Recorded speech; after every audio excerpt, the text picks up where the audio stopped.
This is part 3 of the Universal Screener training for kindergarten through 2nd grade teachers. In this module, you will learn how to score the Universal Screener and answers to frequently asked questions when scoring. In preparation, you will need each student's assessment or their student booklet where they were actually writing the answers or circling numbers and completing the assessment. And you also need a copy of the scoring form for each student. The booklets and the teacher's manual will be provided and printed for you, but the scoring forms, you need to print one for each learner on your own.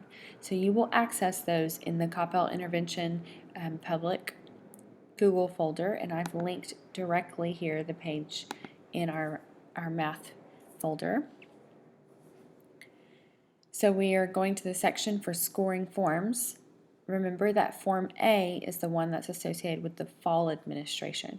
So I'm going to do Kinder as an example.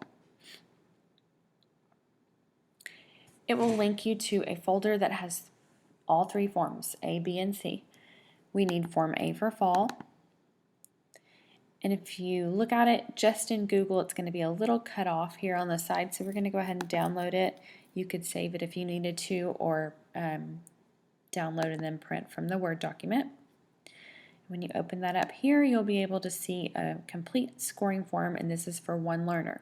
So you'll put their student name here, and then you will look at each subtest individually. So you'll often see them abbreviated. You'll get familiar with those abbreviations, but you have magnitude comparisons, MC, number identifications, NI, number sequences, NS, and quantity recognition, QR. Remember that Kinder first and second are slightly different at the subtest level, so make sure you download your correct grade level scoring guide.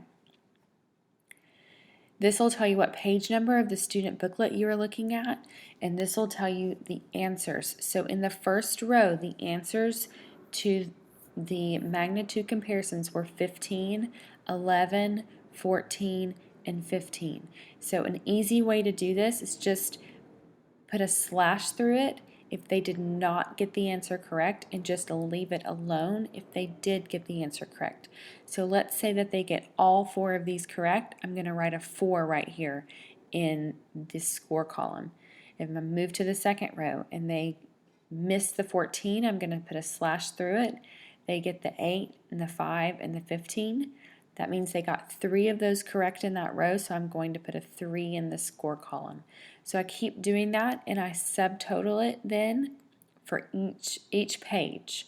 Once I have all of my subtotals, I'll add them together, go across, and I'm going to write my total score for magnitude comparison here.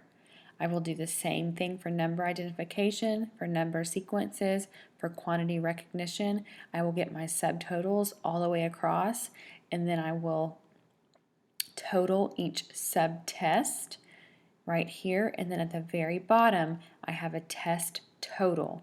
So the total number of questions correct for the entire test. An example of this here.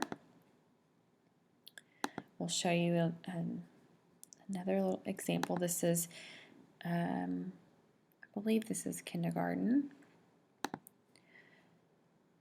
So here is the page of the assessment. So the learner got the 15 correct, they got the 11 correct, the 14 correct, and the 15 correct. So down here, this teacher chose to write the 4 right here. It helps her count, that's fine. But on the scoring sheet, she wrote a 4 right here in the subtotal. Then she moved to the second row. The child circled 14 and 5 together. They are not equal. That's not correct. So she put a slash through the 14.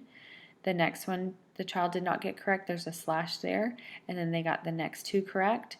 So they got a 2 in that row. 2 of them correct. She moved to the third row.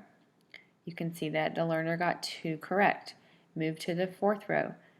The learner got 1 correct. Now the reason this teacher circled this number 8 is because that is where the learner stopped. That's just a marking for her to make sure she knows that's where the learner stopped, because otherwise this entire row would be blank and you wouldn't really know which number that student got correct.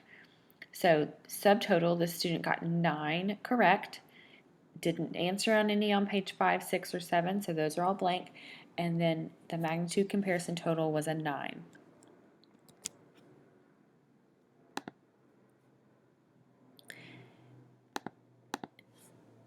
Here's just another view. Remember, your answers are here. You're entering the student answer ones that they got correct. The subtotals come across for the subtest total. Add all of these together and then enter your total score here. Some frequently asked questions. What if my learner writes his or her responses instead of circling or writing them in the blank, just like the directions state? Go ahead and score the written responses if they don't follow the directions exactly correct. Just make sure that you're looking for accuracy. What if my learner writes his or her number backwards? For example, writing a 4 backwards instead of conventional 4. Go ahead and score it as correct, but be careful with numbers like 2 and 5 that could look similar. Check the rest of the assessment, look for consistency, and make sure you know that that's what that learner meant. What if a student writes something like 0, 1 instead of 10? Score that as incorrect because there's no way of knowing that they were thinking that that was a 10 in that moment, and so those reversals are counted as incorrect. Ask yourself if you know how to locate the needed materials to score the assessment, and do you understand how to score this assessment? If you do, then you're good to move on to Module 4, and you have completed Part 3 of this training. And the next step will be to watch Module 4, and we will talk about what to do with that score, where to put it, and then what your next steps will be.